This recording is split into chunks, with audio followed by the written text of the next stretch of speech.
YouTubers, today I want to tell a little bit about layering perfumes, and on request I'm going to review Black Afgano, Nasomatto, and from François Courtjan, Lumier Noir.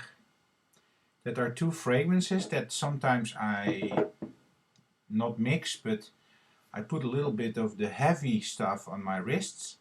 That's what I mostly do with heavy stuff. I don't put it here because it's too much. I just put it on the wrists and you smell it around you. And the more fresh thing I spray just a little bit here and here, but you can also spray it on your chest, in your neck, or even on your hair. And always watch out not to spray it on your clothes sometimes because it can get dirty. Okay, first I'm going to say a little bit about Black Afgano, Nasomatto. It is from Cultieri, the Italian guy who lives in Amsterdam, and probably you know that Amsterdam is a Valhalla for drugs. Well, that's what all people think. Some people think that everybody in the Netherlands uses cannabis or hashish. But I can tell you, I lived in the area where they sell that, the red light district. Really nice neighborhood with nice houses, very old, beautiful 17th century houses. And mostly tourists come to smoke it because it's forbidden in their own country. And well, this Cultieri, he's married to a Dutch woman, and he fell in love with the atmosphere of the surrounding and the smell of cannabis. And yeah, you know, I think he wanted to make a dirty perfume that also has agar wood in it and a little bit of cannabis. And I think he did very well with this fragrance. It is, yeah, it's like a monster fragrance. It's very strong, and it's kind of archetypical. You have a lot of oud or out fragrance or heavy fragrance that are very sweet, and now I don't like really sweet fragrances when they're strong. So when I have a strong fragrance, I want it to smell neutral and still strong and beautiful. And this is an example of a beautiful, strong, little bit animalic fragrance. It's very intoxicating and very relaxing if you just spray a few sprays on you, and yeah, then it's fantastic. Officially it has cannabis in the top and green notes, and then it has in the base, it has this kind of raisins, woodsy fragrances. It has coffee officially and tobacco.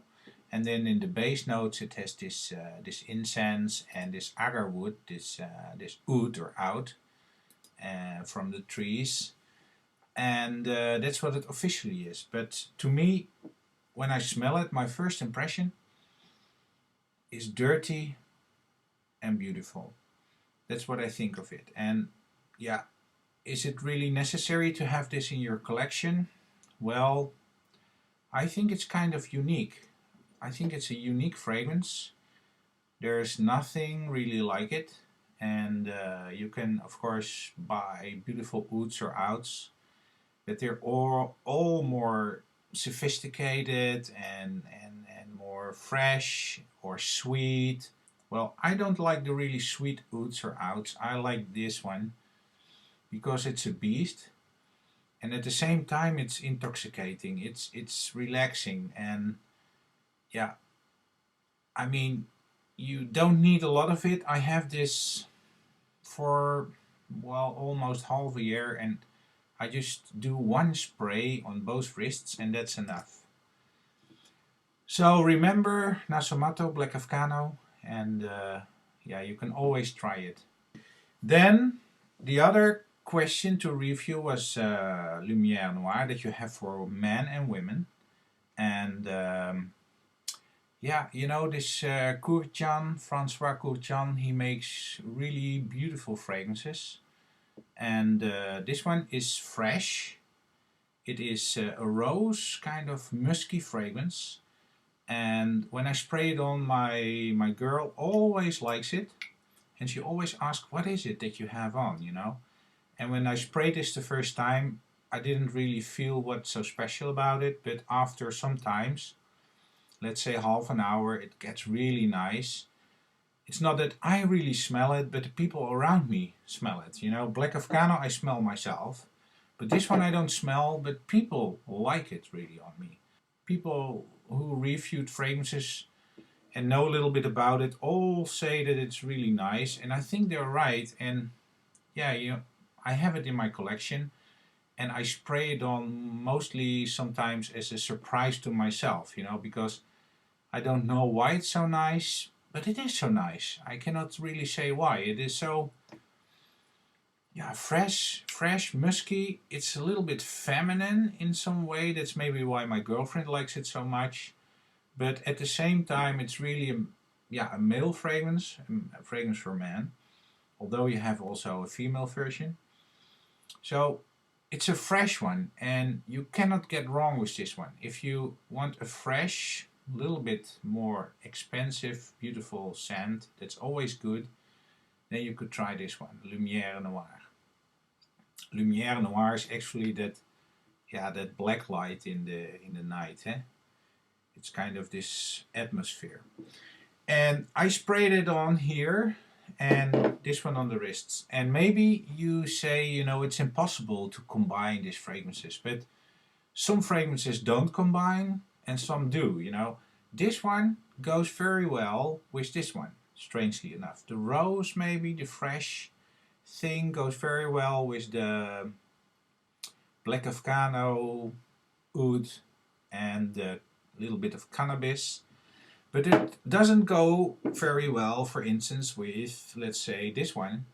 This is a very strong, let's say, Arabic kind of scent. It's Song d'un Bois d'été from Guerlain. This doesn't go together, you know. So, and for instance, Black Afgano does not go together with Arsène Lupin from Guerlain, which is a really nice fresh fragrance, but it doesn't match. And you have to smell it yourself if it matches or not. It's just like clothes that you put on. You combine colors, you combine kind of things, and you can think something will fit together, then you look at the mirror and you say, no, that's not fitting together. So you have to look in the mirror and say it fits together or not, and go from your own impression. Trust on yourself. Does it fit or not? And it's the same with fragrances. You can combine things and just go from your own opinion and then say, oh, that's nice. And to me, you know, I did the personal test at Guerlain, and to me it came like I need a fresh component and I need some kind of warm component in the way I want to smell. And that's not in one fragrance. So I always need a little bit of a warm thing on my wrists and a fresh thing somewhere else. So that's what I do. And I will tell you some other combinations that I make. For instance, I like to combine Arsène Lupin from Guerlain with Song d'un Bois d'été from Guerlain. I put this on my wrists and this just around me. It's a very nice combination. And yeah, I'm just wondering, do you do combinations of fragrances? Do you combine things, you know, or not? I mean, there are also fragrances that I don't combine. I mean, they're just neutral on themselves. They're not specifically fresh or specifically heavy. Let's say the beautiful Le Nuit de la Homme from Yves Saint Laurent. I just wear on itself. It's fresh and it's a little bit sweet. And this one from Lumier Noir, yeah, it's just fresh and beautiful. And this one is dirty and beautiful. So that's what I think. And for instance, this one, Song d'un Bois d'été, yeah, this is really Arabic, you know, this is the beautiful atmosphere of a Medina. This, Arsène Lupin, yeah, this is for me like godness. This is so Beautiful. This is such a nice cypre fragrance. It's amazing. So, and another combination sometimes I make, let's say, what are other heavy fragrances to combine? And what's like the Swiss Army knife of a fragrance that you can use to layer more heavy fragrances? Well, for instance, I like some heavy fragrances from Parfum de Empire, let's say these two. This is Amber Rouge and Cure Ottoman. These are pretty heavy fragrances. Let's say I give you my first impression. Amber Rouge, ooh, very heavy, fruity. Cure Ottoman. Wow, this is a really rich, beautiful, leathery scent.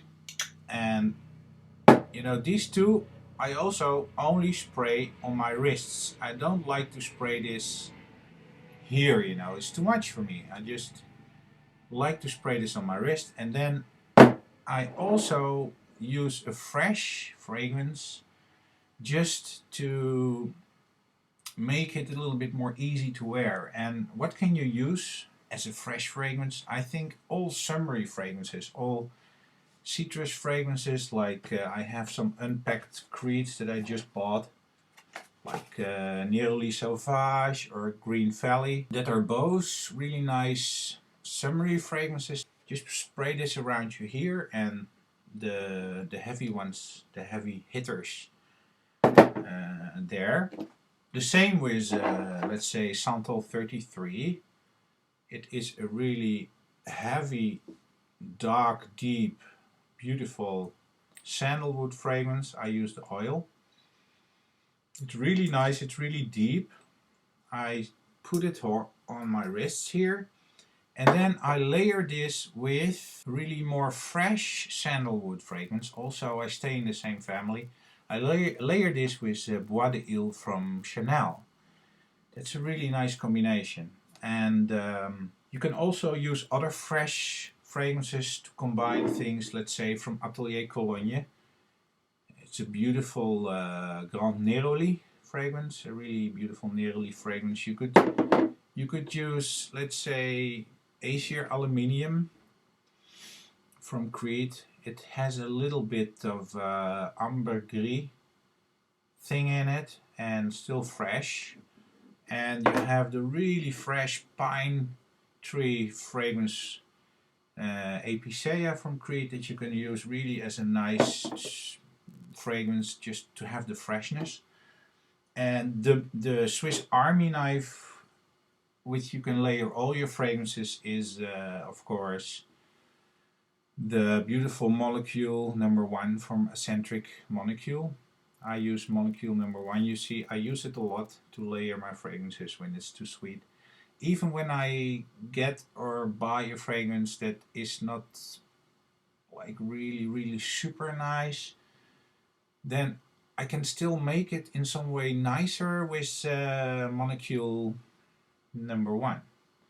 And I have to say, you know, for me this is neutral. I don't smell anything with this. And I know some ladies who really like this, and they smell really nice. And I just ask them, you know, what is this? And they say, oh, it's Molecule number 1. And then I say, you know, how is that possible? Because I don't smell anything with Molecule number 1. But I think these ladies, they really use nice bathing things like soaps and other things to wash themselves, and then they put on this. And I think that Molecule number 1 just makes all the things that you wear from yourself more beautiful.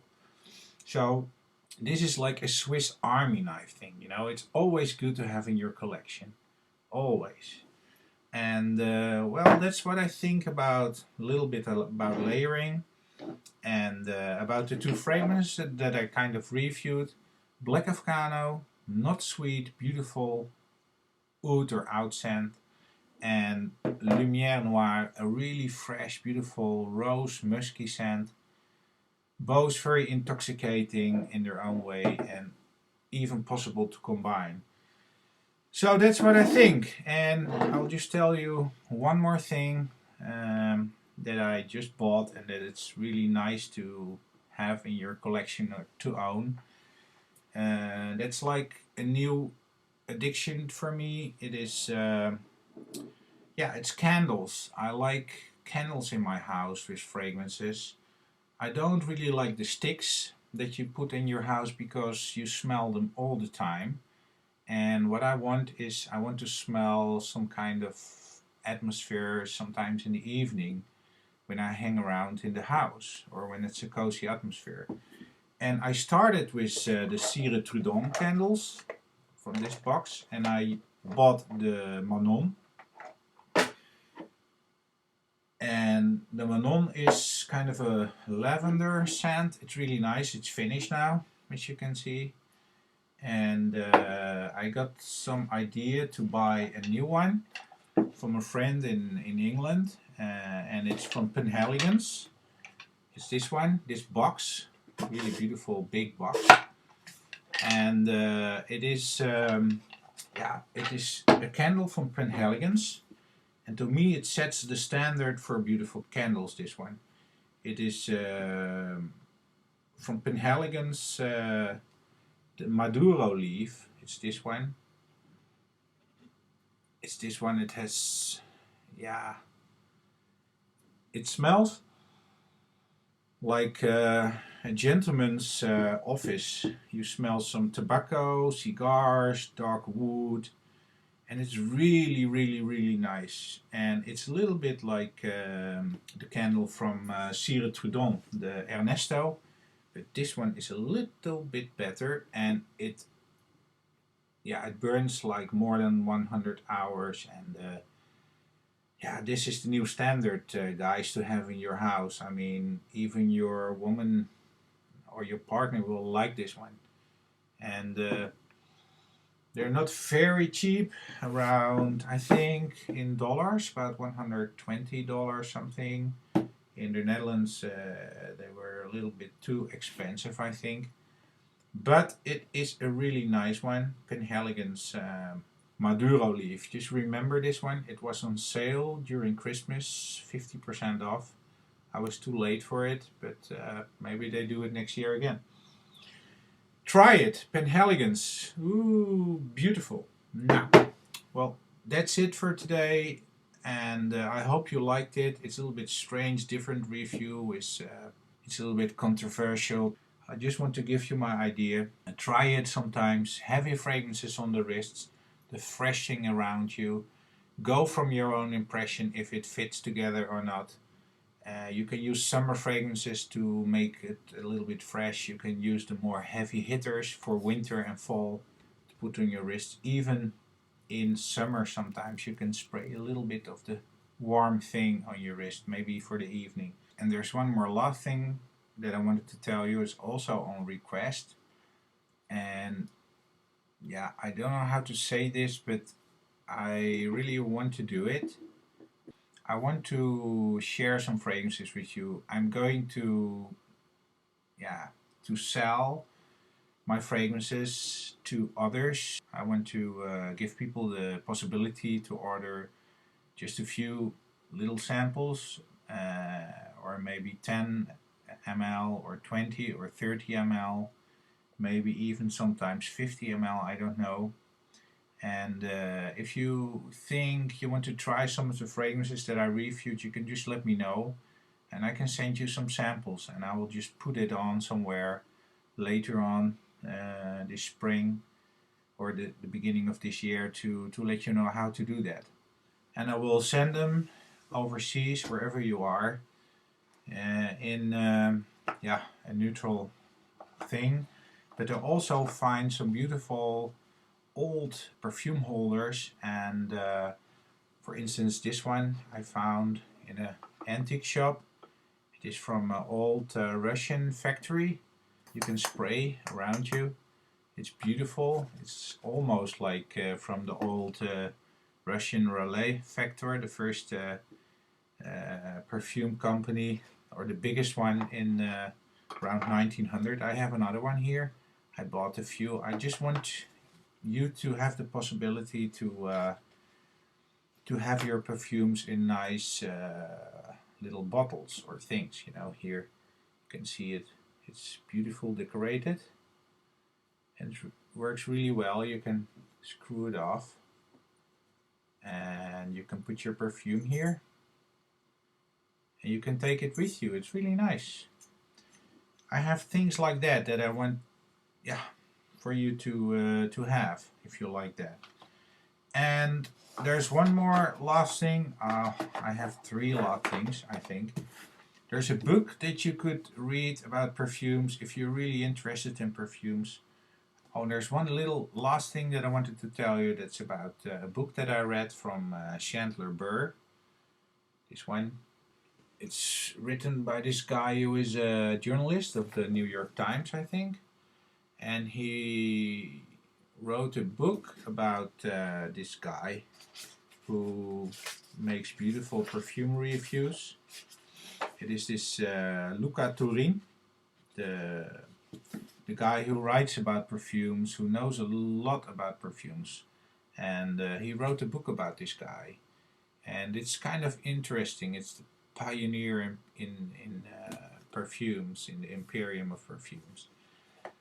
And you could try.